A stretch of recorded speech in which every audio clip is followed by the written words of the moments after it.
My name is Grace Webster. I'm 34.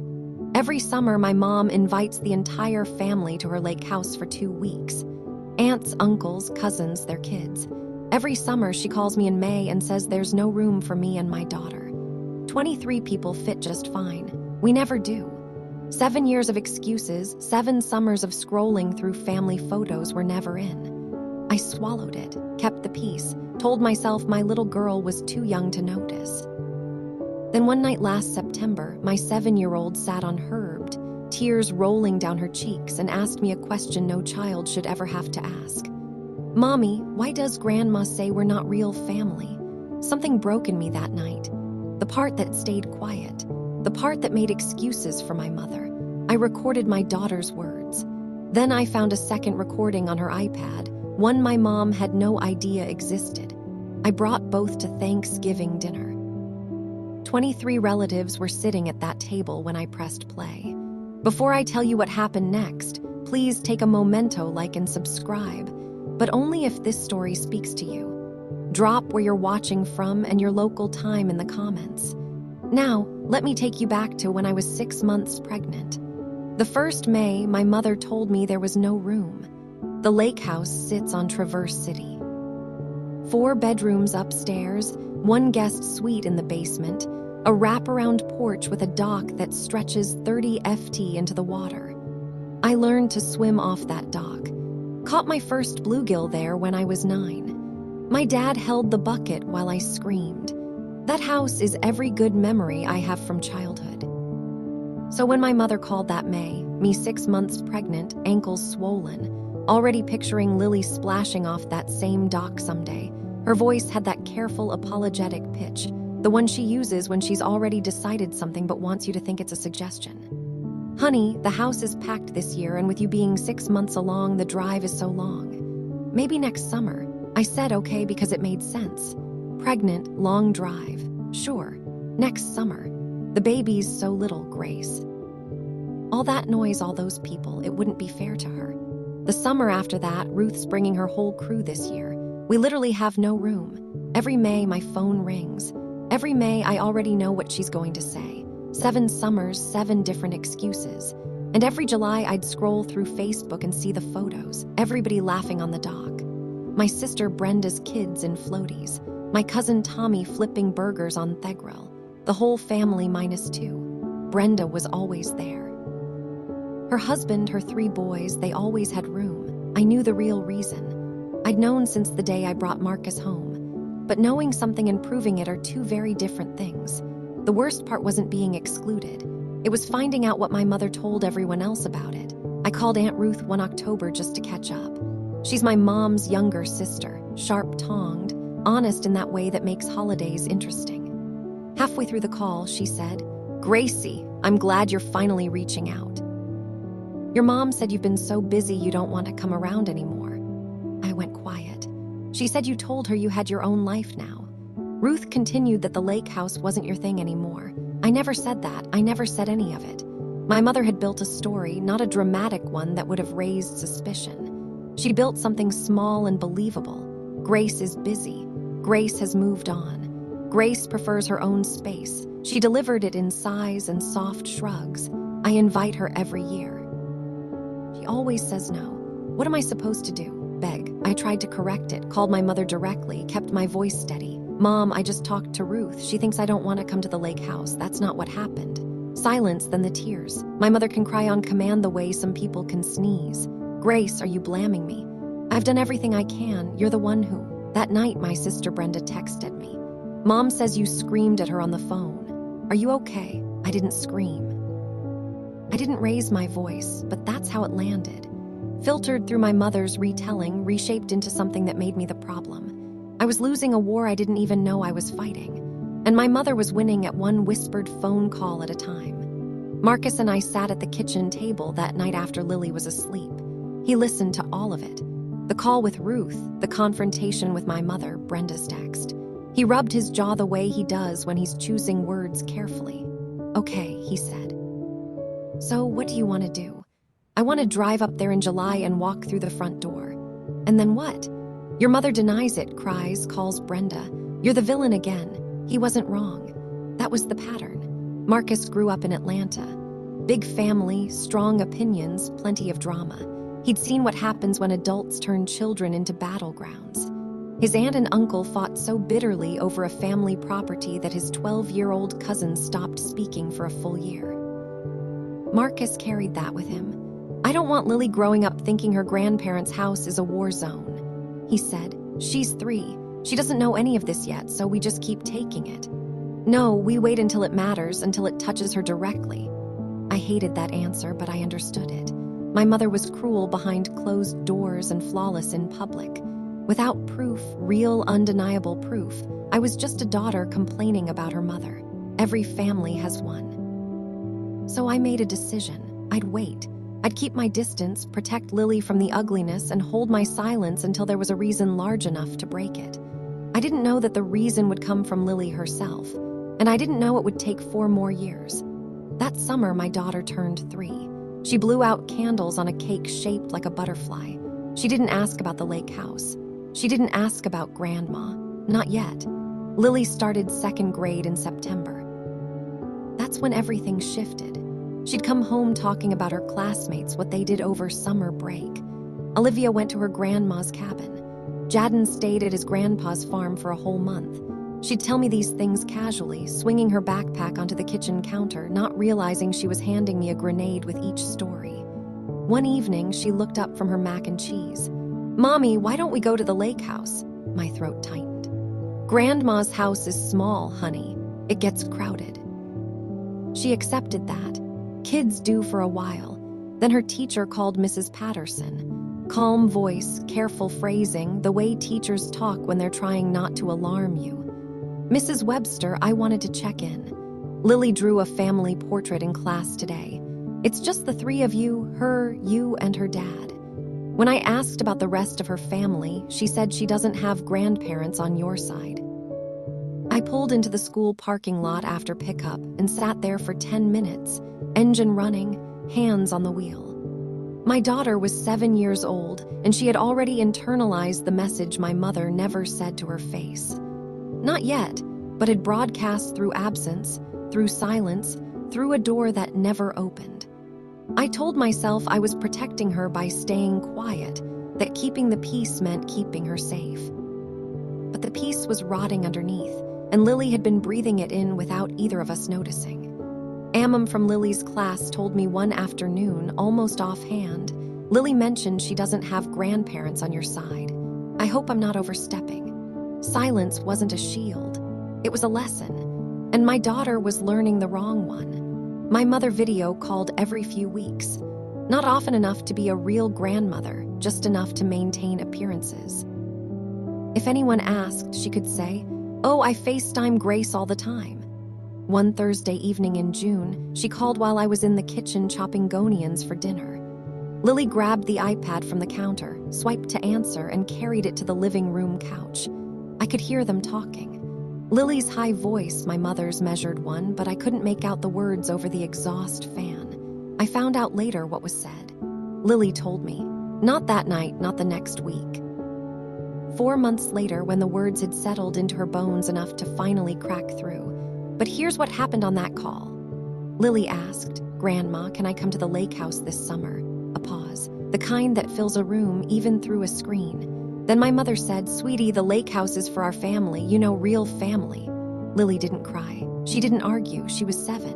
She just blinked at the screen and said, "Okay, Grandma." The call ended normally. My mother asked about school. Lily showed her a drawing. I came in for the last 2 minutes, waved, said hi. Everything looked fine. What none of us knew, not me, not my mother, not Lily, was that Lily had accidentally turned on screen recording before the call. She'd been playing a game earlier, hit the wrong button in the control center, and left it running. The entire conversation was captured, audio-video timestamped. That file sat on Lily's iPad for 4 months, a quiet little bomb waiting. I wouldn't find it until September, the night my daughter finally asked me the question that changed everything. I need to pause here for a second because the moment I'm about to describe, the nightly asked me that question. It still wakes me up at 2 in the morning. If you're a parent who's ever had to explain to your child why someone in their own family treats them differently, type "I've been there" in the comments. And if you want to hear what happened at that Thanksgiving table, stay with me. This story is far from over. September 14th, a Tuesday. I remember because Lily had a spelling test the next morning and I was quizzing her on words like enough and special. While she sat cross-legged on her bed in pajamas with little foxes on them. She got every word right. I closed the notebook. "You're going to crush it tomorrow." She smiled. Then the smile left, just left like someone reached in and took it. "Mommy, yeah, baby, why does Grandma say we're not real family?" My hand was still holding the notebook. I remember that because my knuckles went white around it. "What do you mean, on the phone?" When I asked about the lake house, she said, "It's for real family." Lily picked at Athred on her blanket. "Am I not real?" I set the notebook down, sat on the edge of her bed. My voice came out steady, which surprised me because inside I was falling. "When did she say that, Lily?" "The FaceTime before summer." "What exactly did she say?" Lily looked at me, brown eyes wide, searching. "She said, the lake house is for real family and that Daddy is different." I pulled her into my arms. "You are the most real thing in my life, do you hear me?" She nodded into my shoulder. Her body shook once, then again. She was crying, silent, the way kids cry when they've been holding it in for a long time. After she fell asleep, I sat in the dark kitchen, hands flat on the table, staring at nothing. I called Marcus. He was on a work trip in Denver. I told him everything. He was quiet for a long time. Then she said that to our daughter. Not a question, a line being drawn. "I'm done being the bigger person, Grace." She talked to our child. The next morning, I sat Lily down at the breakfast table. Pancakes, strawberries cut into hearts, her favorite. I kept my voice soft like this was just a conversation, not the most important thing I'd ever ask her. "Lily, can you tell me again what Grandma said on that call? I want to make sure I understand." She told me same words, same pauses. I recorded it on my phone, held it under the table, screen facing down. I wasn't building a trap. I was building the thing I'd never had in 7 years of fighting my mother's version of events. Proof that I wasn't imagining it. Lily's voice on that recording is steady at first, then it wobbles. She said, "Real family, Mommy," like we're pretend. I listened to it 3 times after she left for school. Each time it hit a different place. The first time my chest, the second my stomach. The third somewhere behind my eyes that made the kitchen blur. Then I picked up Lily's iPad. She'd left a game open. I went to close it and saw the screen recording icon in the top corner still active. I tapped it. It pulled up a saved file from June 12th, 22 minutes long. I pressed play. My mother's living room slightly tilted. Lily had propped the iPad on a pillow, and there it was. My mother's voice unmistakable, clear as a church bell on Sunday morning. "Sweetie, the lake house is for our family, real family. Your daddy is different, you understand, right?" I sat on the kitchen floor with that iPad in my lap for a long time. I didn't record my daughter to build a case. I recorded her because I needed anyone, to believe Methai's time. Now I had something better than belief. I had my mother's own voice. I gave her one last door. Friday evening, Marcus was home. Lily was at a playdate. I sat on our back porch, watched the neighbor's sprinkler arc across their lawn, and called my mother. She picked up on the second ring. "Grace, how are you, sweetheart?" "Mom, Lily told me what you said on the video call in June." Silence, one beat, two. "What do you mean?" "She told me you said the lake house is for real family, that Marcus is different. Those were your words." "Grace, I never said that." Lily must have misunderstood. "You know how kids, Mom, I'm asking you one time. Did you tell my daughter she's not real family?" Her breathing changed, shorter, faster, then the pivot smooth, practiced like a dancer who's done this routine 1,000 times. "You're always making everything about race." "Grace, this is exactly why I can't talk to you. You twist everything and then the tears right on schedule. You're trying to turn my own grandchild against me after everything I've done for this family. Mom, yes or no?" I'm not going to sit here and be interrogated by my own daughter. She hung up. 40 minutes later, Brenda called. "Mom's really upset. She says you accused her of being racist." "Grace, come on. Did she tell you what she said to Lily?" "She said Lily misunderstood something. Kids do that." Okay, Brenda, I hung up, sat there. The sprinkler was still going next door. Back and forth, back and forth. I gave her a door. She slammed it and then called Brenda to board up the frame. Thanksgiving was 8 weeks away, and for the first time in 7 years, I told my mother I'd be there. My mother's reaction to me accepting the Thanksgiving invitation was a masterclass in performance. Oh, Grace, I'm so thrilled. I've been hopping for this. Let me tell everyone. They'll be so excited. Within 2 hours, she'd called half the family.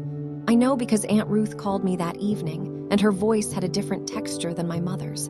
Something raw underneath pleasantness. Gracie, I'm happy you're coming. I really am. A pause. Your mom says you've been wanting to come for a while now, that you two worked things out. Is that what she said? Word for word. I closed my eyes. Even my attendance was being narrated for me. Aunt Ruth, I know what she told you about me being too busy, about me not wanting to come. Ruth went quiet.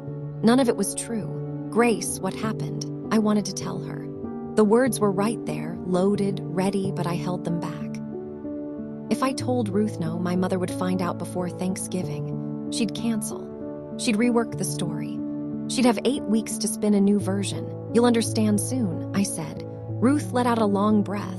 All right, I trust you. That night, Marcus and I went over everything. I saved both audio files to my phone and backed them up to the cloud, tested the speaker volume, played them in the living room, the bathroom, the kitchen, listening for clarity in different spaces. Marcus watched me from the doorway. You sure about this? She's had 7 years of telling her version. She's had every holiday, every phone call, every whispered conversation. I get one chance. I'm not wasting it. He nodded. Didn't argue. Didn't try to talk me down. We didn't tell anyone else. Not Brenda, not Ruth, not a single soul. 2 weeks before Thanksgiving, my mother called about the menu. She spent 11 minutes on the seating chart, the turkey brine, and which tablecloth to use, Aunt Margaret's linen or the everyday kit. Then right at the end, her voice dropped half a register. Grace, I need you to promise me something. What's that? Don't make things uncomfortable. You know how family gatherings can be, just don't bring up old issues. Like what, Mom? You know what I'm talking about. I'm bringing the cranberry salad. That's all I'm bringing. She didn't laugh. I just want a nice Thanksgiving. That's all I've ever wanted. 3 days later, Brenda called. Same cautious tone, same script, slightly different delivery. Mom's worried you're going to cause a scene, her words. She said, you've been hostile lately and she doesn't want drama in front of the kids. Brenda, I haven't spoken to Mom in 3 weeks. How am I being hostile? Brenda didn't have an answer for that. I'm bringing salad. Brenda, relax. Night before Thanksgiving, Marcus found me in the bedroom staring at the ceiling. You're not sleeping? No, having second thoughts.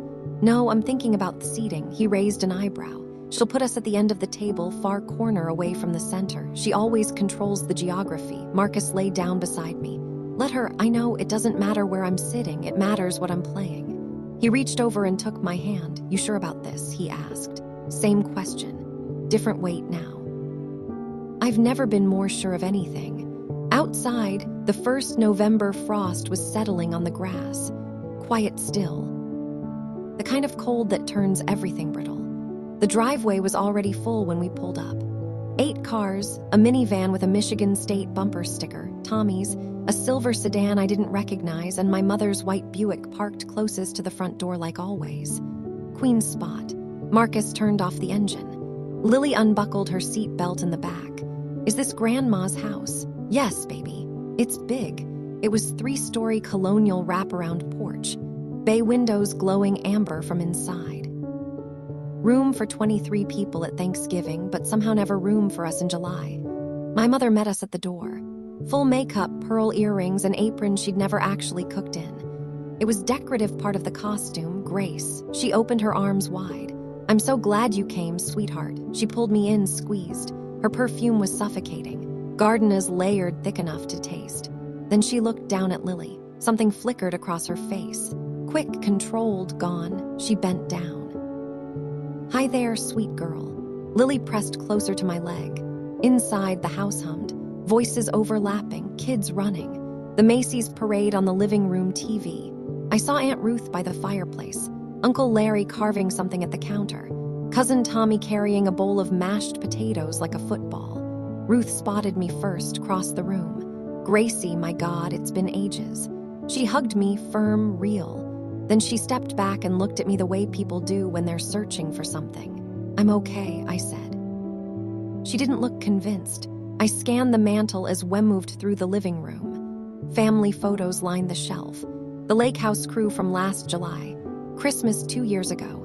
Brenda's boys at Easter. Not a single frame held my face, or Lily's or Marcus. 23 people in that house. Not one of them knew why we'd really been gone. Dinner was served at 5:30. My mother presided at the head of the table, Keith at the opposite end, silent as a bookend. I was seated exactly where I predicted, far corner next to the kitchen doorway, 3 chairs from thinnerest aunt. Lily sat between Marcus and me. She picked at her turkey, watching the cousins she barely knew toss rolls across the table. My mother ran the conversation like a conductor. Every story, every anecdote, every burst of laughter, she orchestrated it. And tonight's theme apparently was the lake house. Larry, tell everyone about that base you caught in July. It was enormous. She beamed. And Tommy, remember when your boys tipped the canoe? We laughed for an hour. Each sentence was a postcard from a vacation we were never invited to. Marcus squeezed my hand under the table. I squeezed back. Aunt Margaret, 71, white-haired, voice like warm gravel, turned toward me. Grace, honey, why don't you ever come to the lake house? The kids ask about you every summer. The table noise dimmed by a fraction. A few heads turned. Before I could open my mouth, my mother stepped in. Smooth, automatic. Grace has her own life, Margaret. We respect that. She said it while looking at me, smiling as if she were doing me favor. Uncle Larry shook his head. Donna, you should make more room next year. This family keeps growing. We try, Larry. Space is what it is. 5 bedrooms. I grew up in that house. I knew every square foot. Marcus' jaw tightened beside me. Lily was staring at her plate.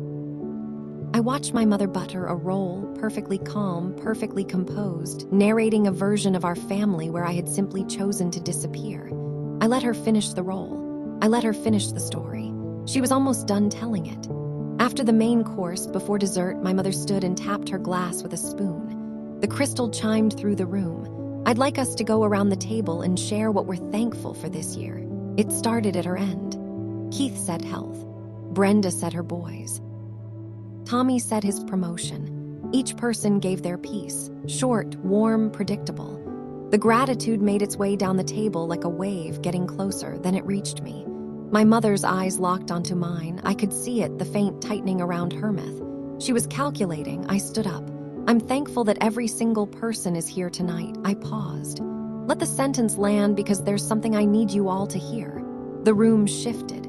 Shoulders straightened. Forks went down.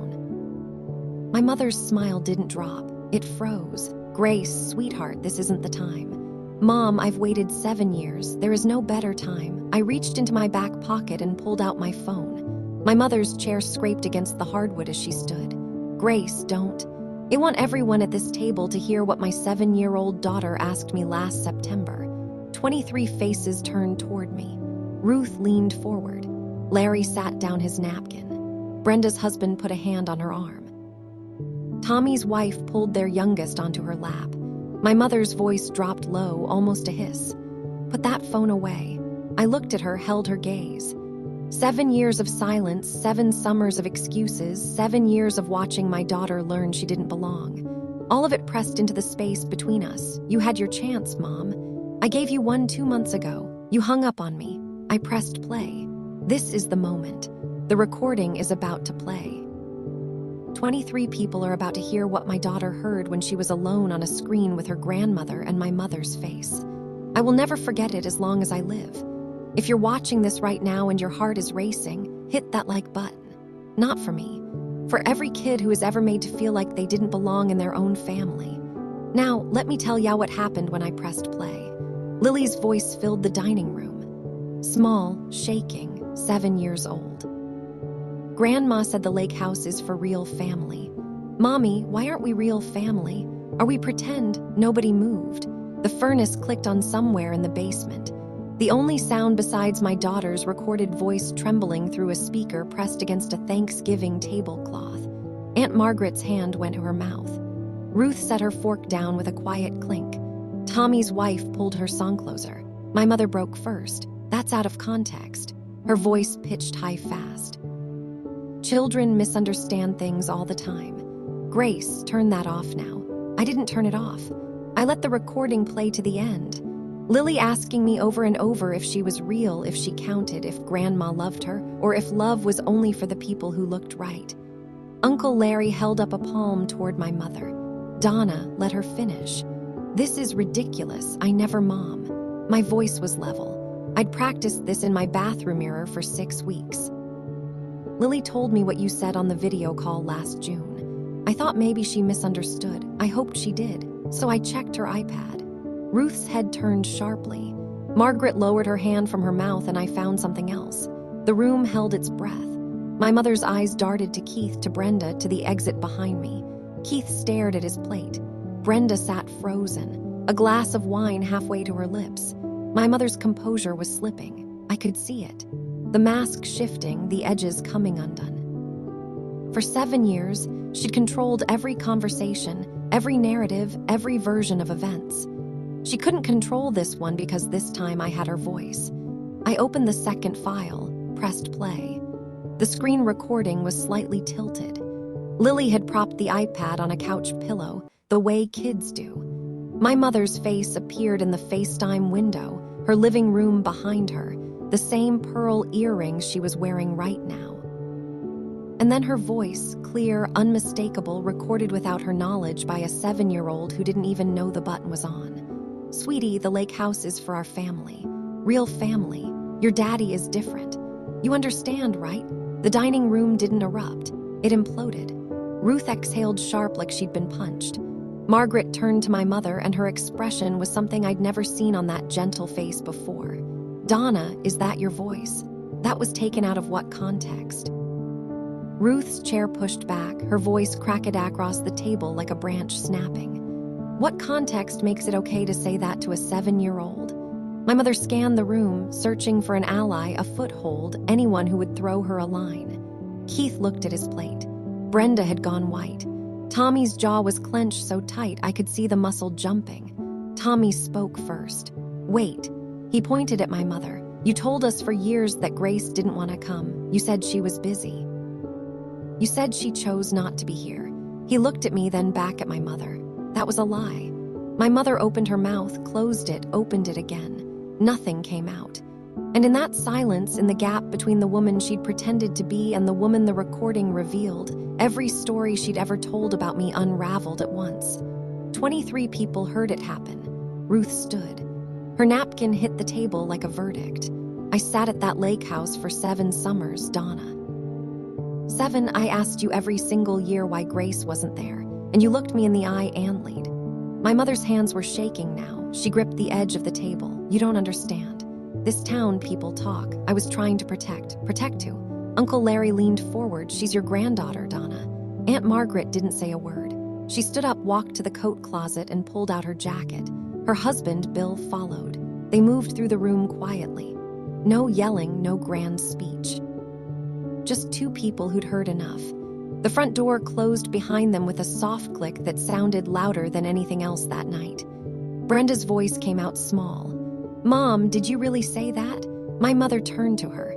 The golden child, the last safe harbor. The desperation on her face was almost enough to make me look away. Almost. Brenda, you have to understand. But Brenda wasn't looking at her.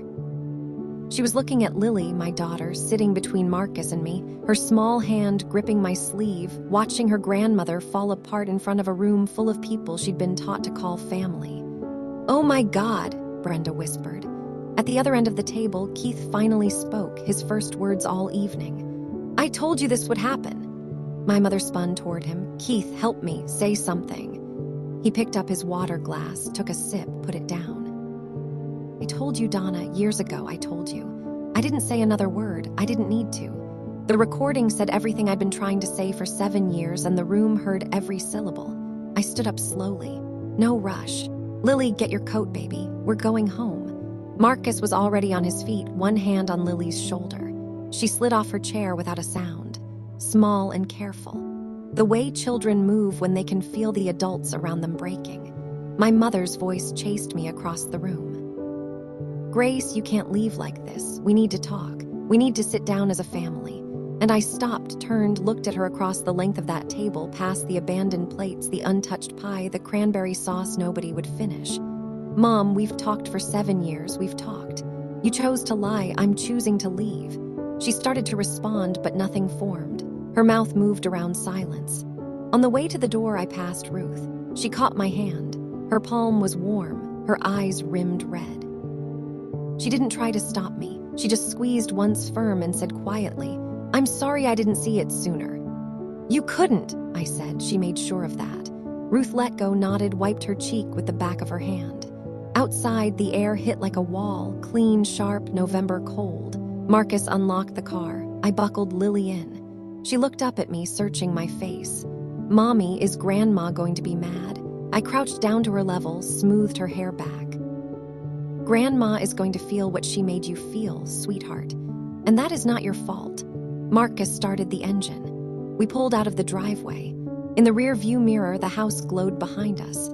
Warm light through every window, full off people. For the first time in 7 years, I didn't wish I was inside. Lily fell asleep in the car 20 minutes into the drive, mouth open, head tilted against the window, one hand still curled around the seat belt strap. Marcus and I drove in silence, not uncomfortable silence, the kind that comes after something big when words haven't caught up yet. My phone lit up before we hit the highway. "Ruth called first. I left right behind you." Margaret and Bill went straight home. Larry's still there, but he's not speaking to your mother. She's sitting at the head of the table alone. "Keith hasn't moved." "Are you okay?" I asked. "I'm furious, Gracie. 7 years, I believed her. 7 years. Tommy texted at 7:40. Grace, I had no idea. None. Lilia's family, period. I'm sorry I wasn't paying closer attention. Then cousins I barely remembered started reaching out. People who'd sat at that table hearing my mother's version for years. Now recalculating every conversation, every excuse, every holiday I'd missed. Brenda called at 9. She was crying. Not performative crying. The raw, ugly kind. "Why didn't you tell me?" I tried. "Brenda, after the phone call, after every call, you chose Mom's version." She was quiet for a long time. I could hear her breathing. "I know," she said. "Just that my mother called 11 times between 9:00 p.m. and midnight. I didn't pick up once." Marcus brought me tea, sat beside me on the couch. "So what happens now?" Now I set the boundary. At 2:07 a.m., a text from my mother lit up my phone. "You destroyed this family." I read it, set the phone face down on the nightstand. I slept better that night than I had in 7 years. Fallout moved fast. 5 days, 5 fractures. Day 1, Ruth called my mother. I don't know exactly what was said, but Ruth told me afterward that she made one thing clear. She would not attend any event my mother organized until Donna apologized to both me and Lily. Not a text, not a voicemail. Face to face. Day 2. Aunt Margaret sent me a handwritten letter, 3 pages. She talked about their own mother, a woman who'd played favorites among her children and carried that poison to her grave. Margaret wrote that she wished she'd spoken up 40 years ago. She said she wasn't going to make that mistake with me. She and Bill stopped returning my mother's calls that same day. Day 3. Tommy removed my mother from the family group chat. He didn't make an announcement, just did it. When she texted him privately asking what happened, he replied, "You know what happened." Day 4. 2 more families, cousins on my father's side, quietly declined the standing invitation to Christmas at my mother's house. Day 5. 3 households gone. The annual Christmas gathering that my mother had hosted without interruption for 22 years was for the first time in doubt. My mother tried to regain control. She called everyone, every aunt, every uncle, every cousin. But the problem with recordings is that they don't change. They don't soften with retelling. They don't accommodate a new version of events. Every person she called had already heard her voice saying those words. There was nothing left to rewrite. 5 people in 5 days. Not because I asked them to leave, not because I campaigned or lobbied or made demands, because they heard the truth. And the truth was enough. But the biggest consequence didn't come from family. Shelby is a small town. 12,000 people, 4 stoplights, 1 grocery store where everybody runs into everybody. Word travels here the way weather does. You don't see it coming, but suddenly it's everywhere. Ruth told her best friend. Her best friend told someone at the church auxiliary meeting. By the following Sunday, the story had reached Pastor Collins at First Baptist. My mother wasn't fired. That's not how churches work in towns like Shelby. But Pastor Collins called her into his office and suggested she step back from her role as head of the hospitality committee. Arrest, he called it restructuring. Everyone knew what it really meant. For 20 years, that committee had been my mother's kingdom. She organized the potlucks, the fundraisers, the community breakfasts. She decided who brought what and who sat where. It was a small thing, a church committee in a small town, but it was the foundation of everything she'd built. Her identity, her standing, the reason people called her Donna with respect instead of just recognition. That foundation cracked in a week. My father called me the following Wednesday. His voice was flat. A man reading from a script he didn't write. Your mother cries all day. Are you happy now? Dad, my daughter cried for months. Did you call to ask about her? Silence. The line hummed, he hung up. 3 days later, Brenda called again. This time her voice was different. Steadier, but with an edge I hadn't heard before. Grace, I need to ask you something. Did Mom ever say anything like that about my kids? I don't know, Brenda, I genuinely don't. But you know now that she's capable of it. I didn't answer. I didn't have to. Brenda had just answered her own question. 2 weeks after Thanksgiving, a letter arrived, handwritten on my mother's cream stationery, the kind she uses for thank you notes and sympathy cards, heavy paper, careful penmanship. I sat at the kitchen table and read it. Dear Grace, I'm sorry if you were hurt by what happened. I love Lily. I have always loved Lily, but you have to understand I grew up in a different time. Things were different. People in this community have certain expectations, and I was trying to navigate that the best I could. I hope in time you can understand that everything I did came from a place of love. Your mother. I read it twice, then I sat it down and made coffee. Here's what I know about apologies. They start with accountability. I'm sorry I did this. Not I'm sorry if you were hurt. The first one owns the action. The second one blames you for having a reaction. My mother's letter wasn't an apology.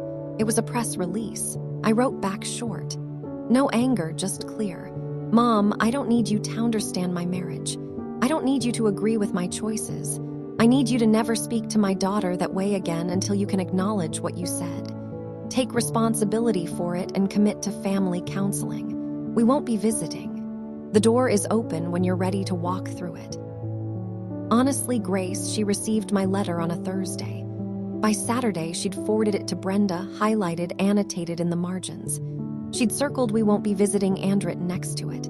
See, she's punishing me. Brenda called me. Mom sent me your letter. I figured she would. She wants me to talk you out of it. Are you going to? A long pause. No, I'm not. First time for everything. 4 months after Thanksgiving, Marcus and I hosted a barbecue. It was a Saturday in late March. One of those early spring days where the sun is warm but the wind still bites. We set up tables in the backyard, strung lights between the fence posts, grilled burgers and hot dogs. Nothing fancy, that was the point. Ruth came. Larry and Margaret came. Tommy brought his whole family. Brenda showed up tentatively like someone testing ice on a frozen pond. But she showed up. Her boys ran straight for the backyard. Lily was in the middle of all of it, chasing cousins she'd barely known 6 months ago, laughing, full open, the kind of laugh that starts in the belly and doesn't stop. At one point, she grabbed Tommy's youngest by the hand and they disappeared behind the garage for 20 minutes, building something out of sticks and mulch. Marcus stood next to me on the porch, watching. She's okay, he said. She's okay because now she knows where she belongs. He put his arm around my shoulder. We stood like that for a while. My mother wasn't there. My father wasn't either. I didn't ban them. I set conditions, apologized to Lily directly, acknowledged what was said. Attend family counseling, 3 steps, clear, measurable. The same kind of framework I'd use with a student in my classroom. My mother refused. I will not be put on trial by my own daughter. I accepted that answer not because it was the right one, but because the decision was hers. I built the door. I held it open. She chose not to walk through it. I didn't cut my mother off. I told her what the way back looked like. She decided the price was too high. That's not my burden to carry. I'm not telling you this story so you'll cut off your family. I'm not telling it so you'll record someone or play it at a holiday dinner. Every situation is different and I don't know yours. I'm telling you because it took me 7 years to learn something that should have been obvious from the start. Silence in the presence of someone hurting your child is not peacekeeping. It's permission. I told myself I was protecting Lily by keeping quiet, that if I just managed things carefully enough, dodged the invitations gracefully, swallowed the lies, smiled through the Facebook photos, she'd never have to know. But children know. They always know. They feel the empty chair at the table long before anyone explains why it's empty. My daughter asked me one question. Why does Grandma say we're not real family? That question didn't break anything. It revealed what was already broken, and it gave me the clarity to stop pretending the cracks weren't there. If you're where I was 7 years ago, knowing the truth but waiting for the right moment, the right proof, the right excuse to finally act, I want you to hear this. The right moment is the moment your child starts to believe the lie. Last Tuesday, Lily came home from school with a new family portrait. She'd drawn it during free time. It was messy and bright and wonderful. Grace, Marcus, Lily in the center, surrounded by Aunt Ruth, Uncle Larry, Aunt Margaret, Tommy, Brenda, a dozen cousins she now sees regularly. She held it up. Look, Mommy, our family. That's a big family, I said. She grinned. It's the real one. Yeah, baby, it is. That's my story. If you've ever had to choose between keeping the peace and protecting your child, I'd love to hear from you. Drop your story in the comments. And if you're sitting there right now wondering whether you're overreacting to how your family treats you or your kids, you're probably not. Trust that feeling. Type boundaries if this one hit home. If you want more stories like this, real stories about standing up, drawing lines, and choosing your own peace over someone else's comfort, check the description for more videos. Like, subscribe, and I'll see you in the next one. Thank you for staying with.